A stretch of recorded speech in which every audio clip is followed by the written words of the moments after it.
Saat hujan, aku bertemu dia di warung makan oleh pijan Nunia. Apakah ada yang salah dengan cinta? Tidak, tidak ada yang salah dengan perasaan tersebut.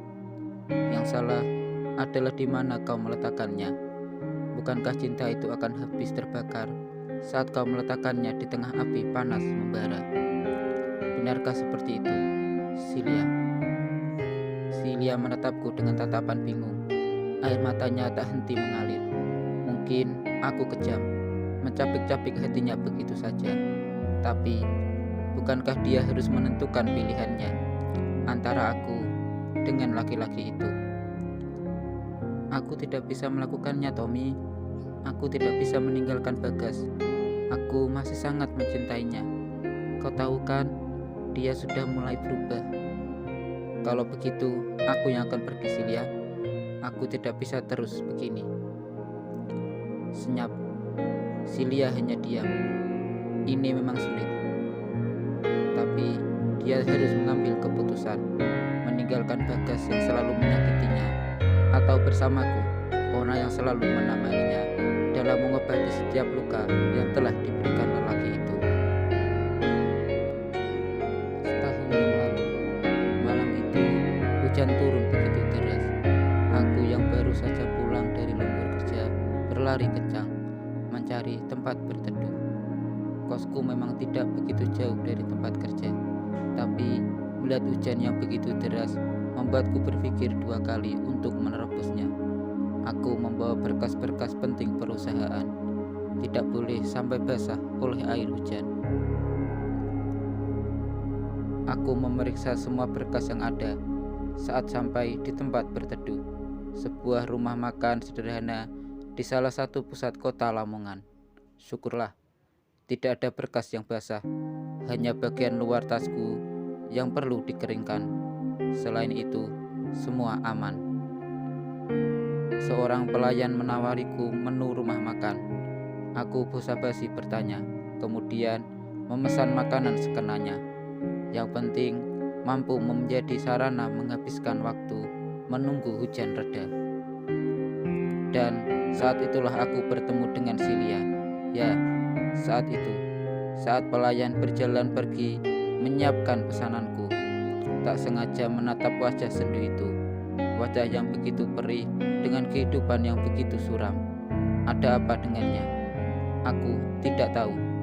Tapi naluriku sebagai lelaki menyuruhku untuk menghampirinya, menanyakan apa yang terjadi padanya, kemudian menghiburnya dengan semua yang aku miliki. Tapi semua tidak seperti yang aku pikirkan.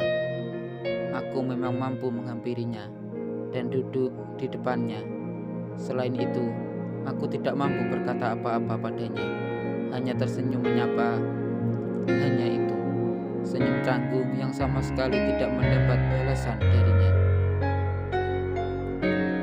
Malam berikutnya, aku sengaja mampir ke rumah makan itu, berharap bertemu kembali dengan Silia.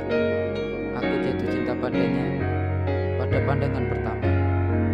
Entahlah, aku tidak tahu. Lagi pula, aku tidak percaya yang namanya cinta pada pandangan pertama. Saat itu, aku hanya penasaran dengan dia, penasaran tentang apa yang terjadi padanya. Silia duduk di kursi paling pojok ruangan dengan baju biru dan sjal berwarna biru. Wajahnya masih sama dengan kemarin malam, wajah sendu penuh beban hidup. Aku mendekatinya, duduk tepat di depannya, tapi tetap saja aku tidak berani berkata apa-apa. Dan begitu terus sampai malam-malam berikutnya. Aku bertemu dengan Silia di rumah makan itu, duduk di hadapannya, hanya memesan menu makanan seadanya, dan sesekali memandangi wajah sendu itu, wajah yang entah mengapa sangat ingin untuk ketenangkan.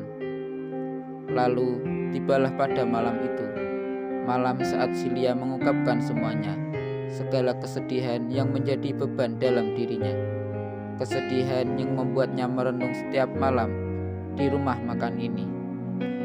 "Kenapa kau selalu datang ke sini?" tanya Silia begitu saja. Tentu saja untuk makan, jawabku sekenanya. Kau sendiri? Untuk mengenang masa lalu yang indah. Masa lalu yang indah?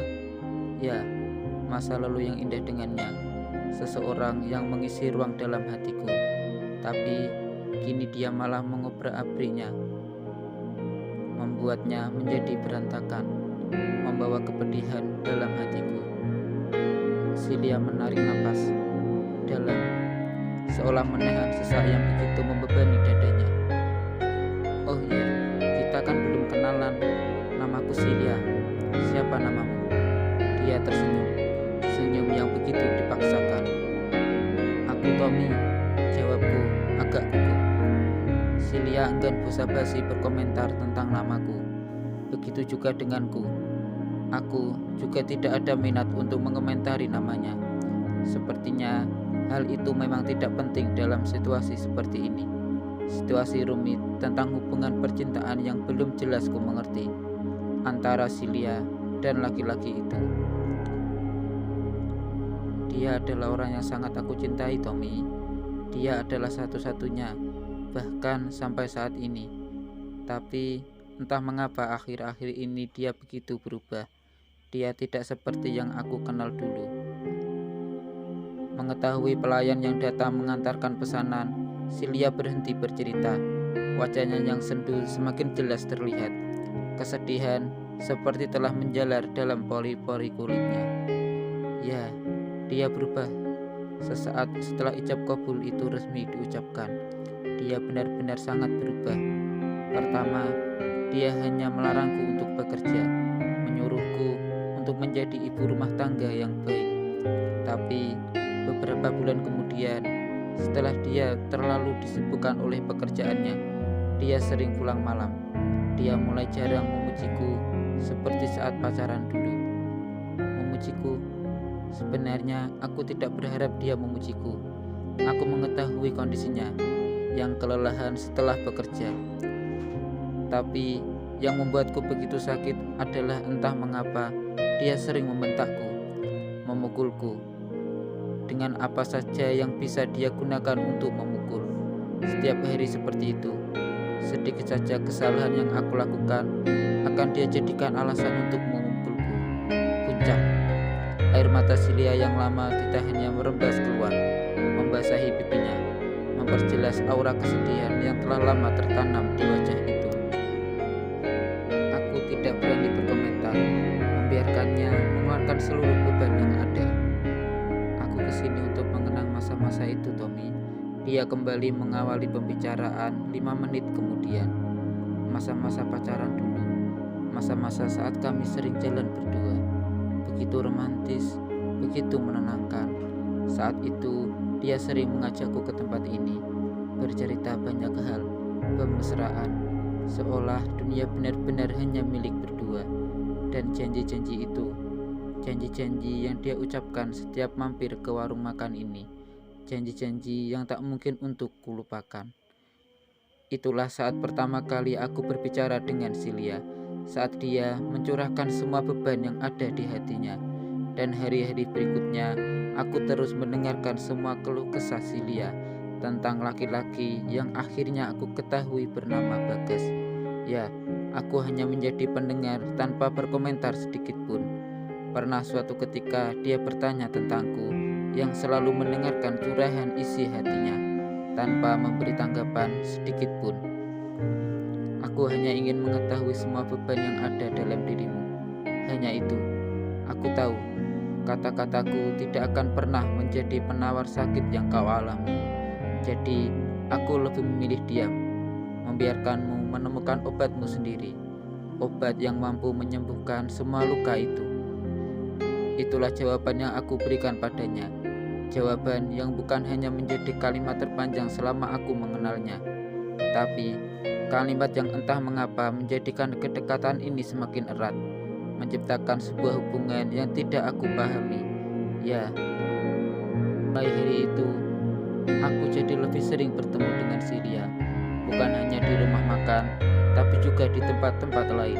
Kami berkencan seperti dua sejoli yang sedang pacaran, tanpa mempedulikan status Silia yang telah menjadi istri orang lain. Apa kau ingin tahu kenapa aku menceritakan semua padamu, Tommy? Aku mengangguk. Karena kau berbeda. Kau tidak seperti laki-laki lain yang sok menjadi pahlawan, memberi nasihat tentang hubunganku, berkomentar banyak hal yang malah membuat semuanya menjadi ruwet. Tanpa kata, hanya suara sendok dan garpu yang memenuhi ruangan. Tempat makan ini sepi, hanya kami satu-satunya pelanggan yang mampir di sini. Malam ini, malam sekarang. Hujan di luar sana tak mau berhenti mengguyur. Tidak sederas waktu itu memang, tapi hujan itu membawa kenangan kami kembali, seperti kaset video yang diputar berulang-ulang. Membawa kenangan indah yang sekarang begitu menyesakkan di dalam dadaku, atau mungkin juga dada Silia. Aku menyesali pertemuan itu? Tentu saja tidak. Pertemuan itu membawaku menemukan cinta pertamaku. Cinta pertama yang ku tahu tidak akan bisa kulupakan begitu saja. Biarpun aku menyadari Silia milik orang lain dalam sebuah hubungan sah yang disebut pernikahan. Kalau begitu, aku yang akan pergi, Silia. Aku akan menemukan cinta yang baru. Mungkin tidak bisa menggantikanmu di hatiku, tapi setidaknya aku akan meletakkan cintaku di tempat yang benar, bukan di atas bara api yang membuatnya terbakar hangus, tak tersisa.